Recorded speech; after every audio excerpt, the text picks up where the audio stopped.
Assalamualaikum warahmatullahi wabarakatuh. Bapak dan Ibu yang saya hormati, saya Dr. Tifa. Hari ini saya ingin mengajak Anda melihat satu kenyataan yang sering terjadi, tetapi mungkin tidak disukai. Padahal justru ini paling menentukan kualitas hidup di usia 50 tahun ke atas. Yang di dalamnya termasuk tentang kualitas hubungan suami istri. Banyak pasangan datang kepada saya dengan keluhan yang semua seperti mirip-mirip saja. Bukan soal tidak sayang, bukan soal tidak ingin dekat, tapi tubuhnya seperti tidak mau diajak bekerja sama.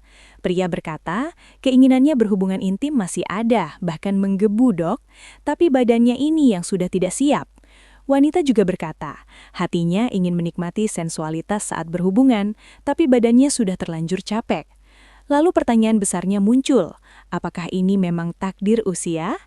Jawaban saya berkali-kali hampir selalu sama. Bukan usia, bukan sebab usia. Usia tidaklah merampas kemampuan tubuh, kekuatan tubuh, melainkan karena tubuh selalu dipaksa hidup dengan pola yang sudah tidak cocok lagi untuk masa seusianya. Dan salah satu pemicunya paling besar adalah apa yang selalu kita masukkan ke tubuh saat malam hari. Saya ingin kita luruskan satu kesalahpahaman besar terlebih dahulu. Keintiman pasangan itu tidak selalu dimulai di dalam kamar tidur. Ia dimulai jauh-jauh sebelumnya, yaitu dari dapur, dari jam makan, dari bagaimana tubuh diperlakukan sebelum tidur. Tubuh manusia, terutama setelah usia 50 tahun, bekerja jauh lebih sensitif. Kesalahan kecil yang dulu terasa biasa, sekarang efeknya berlipat. Dan tubuh akan membayar kesalahan itu di satu area yang sangat sensitif, yaitu stamina dan kesiapan fisik untuk berhubungan intim. Mari kita bicara apa adanya. Hubungan intim membutuhkan energi, membutuhkan aliran darah yang baik, membutuhkan sistem syaraf yang tenang, dan membutuhkan hormon yang bekerja selaras. Semua itu terjadi bukan saat siang hari, tetapi saat malam hari ketika tubuh seharusnya masuk ke mode pemulihan. Masalahnya, kesalahan pertama sebagian besar lansia justru cenderung merusak fase pemulihan ini tanpa sadar. Makan malam yang berat-berat, menu makan dengan tinggi karbohidrat, tingkat asin yang tinggi, berminyak goreng-gorengan atau waktu yang terlalu larut malam, membuat tubuh bekerja pada jam yang seharusnya digunakan untuk memperbaiki diri, sehingga energi tubuh habis untuk mencerna. Aliran darah tersedot ke perut, hormon pemulihan terganggu. Akibatnya, tubuh bangun keesokan hari dalam kondisi setengah rusak. Dan ketika malam berikutnya tiba, tubuh belum pulih sepenuhnya. Keinginan mungkin ada, tapi fisik menolak. Inilah awal dari lingkaran diam-diam yang merusak keintiman pasangan. Selanjutnya, pria mulai merasa minder, wanita mulai merasa kurang diperhatikan. Keduanya sama-sama lelah, tapi tidak tahu harus menyalahkan apa dan melakukan apa. Padahal akar masalahnya adalah karena sangat sering berpola makan malam yang berat. Di kenyataan, kesalahan pertama yang paling sering saya temui adalah menganggap nasi putih di malam hari itu aman, karena sudah kebiasaan dari dulu. Tubuh usia muda masih bisa mengkompensasi lonjakan insulin.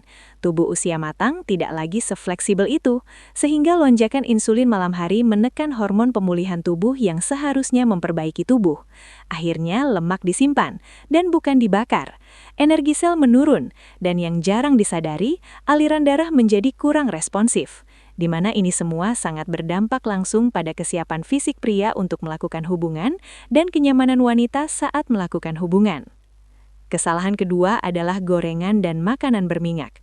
Lemak teroksidasi memicu peradangan ringan kronis. Tidak terasa sakit, tapi cukup untuk membuat pembuluh darah kaku. Padahal keintiman sangat bergantung pada elastisitas pembuluh darah. Kesalahan ketiga adalah waktu makan yang terlalu larut. Banyak pasangan lansia baru makan jam 8 atau 9 malam, bahkan lebih malam lagi. Tubuh belum selesai mencerna, tapi sudah dipaksa tidur. Kualitas tidur jadi rendah, pemulihan tubuh juga gagal, sehingga bangun pagi terasa lebih lelah daripada sebelum tidur. Lalu muncul kalimat klasik, tidur lama tapi tetap capek, tidur sudah cukup tapi masih lemas dan malas bangun. Dan jika tubuh saja tidak pulih, jangan heran jika penis pun tidak mau bangun, sehingga hubungan intim menjadi semakin jarang dan terasa berat menyiksa. Sekarang saya ingin mengajak Anda melihat sisi yang jarang dibicarakan secara jujur. Banyak orang mencari solusi keintiman lewat obat atau suplemen instan. Harapannya penis cepat bangun dan kaku, sementara sumber masalah tidak dilakukan perbaikan. Tubuh yang kelelahan tidak bisa dipaksa kerja keras untuk berhubungan intim, tetapi tubuh harus dipulihkan. Dan pemulihan itu dimulai dari pola makan malam yang tepat. Saya bukan mengatakan bahwa makan malam harus dihilangkan, yang perlu diubah adalah fungsinya. Di usia matang, makan malam bukan lagi untuk mengenyangkan, tetapi untuk menyiapkan tubuh agar pulih. Makan malam yang baik seharusnya membuat tubuh lebih ringan, bukan lebih berat, membuat tidur lebih nyenyak, bukan gelisah, dan membuat keesokan harinya terasa lebih bertenaga. Sehingga pada gilirannya, penis pria dan sensitivitas wanita bisa terjadi.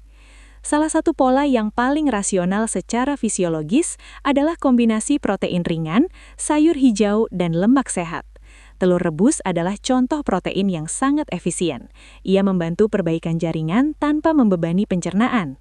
Protein ini penting untuk otot, termasuk otot-otot yang berperan dalam daya tahan tubuh saat berhubungan intim. Sayur hijau menyediakan mineral yang membantu relaksasi otot dan mendukung aliran darah. Ini penting bukan hanya untuk fisik pria, tetapi juga untuk kenyamanan wanita, agar tubuh lebih responsif dan tidak tegang. Lemak sehat seperti minyak zaitun membantu sel menghasilkan energi dengan lebih efisien. Ini mendukung stamina secara menyeluruh, bukan hanya sesaat. Yang tak kalah penting adalah waktu makan, idealnya sebelum jam 7 malam. Setelah itu, tubuh diberi kesempatan masuk ke mode pemulihan. Sudah banyak pasangan yang setelah konsisten memperbaiki makan malam melaporkan perubahan yang menarik, tidur lebih berkualitas dan nyenyak, bangun jauh lebih segar dan bugar, dan ketika malam tiba, tubuh terasa lebih hadir, dan dapat diterka bagaimana untuk melakukan hubungan intim. Ya, pasti seru tentunya. Keintiman pasti lebih bermakna, tidak lagi ragu-ragu dan tidak pede, tidak lagi dipaksakan, tapi lebih alami. Saya ingin menekankan satu hal yang sering disalahpahami. Keintiman lansia bukan tentang membuktikan kemampuan, tetapi tentang menjaga koneksi. Ketika tubuh tidak kelelahan, sentuhan terasa lebih nyaman, pelukan terasa lebih hangat, dan hubungan menjadi lebih tenang. Sperma keluar pun dapat mencerat dengan nikmat. Bagi wanita, tubuh yang tidak kelelahan lebih mudah rileks, sensitivitas meningkat tinggi, sehingga nikmat orgasme bisa mudah tercapai. Bagi pria, tubuh yang pulih lebih siap merespon dengan sensitif dan cepat. Maka ini adalah bukan soal usia, tetapi ini adalah soal kondisi biologis. Saya juga ingin jujur, tidak semua orang akan merasakan perubahan drastis dalam 1 atau 2 hari. Tubuh lansia bekerja perlahan, tapi konsisten. Yang penting adalah memberi tubuh sinyal yang benar setiap malam. Dan sinyal itu dikirim lewat apa yang kita makan dan kapan kita makan. Jika Anda ingin memperbaiki hubungan dengan pasangan, jangan mulai dengan menyalahkan diri atau pasangan. Mulailah dengan memperbaiki ritme tubuh, karena tubuh yang selaras akan memudahkan hati untuk dekat.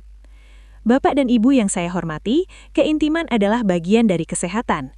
Ia bukan hal tabu, ia adalah indikator. Sekali lagi, keintiman adalah indikator, yaitu indikator apakah tubuh dan pikiran masih bekerja selaras. Usia boleh bertambah, tapi tubuh tidak harus menyerah sebelum waktunya.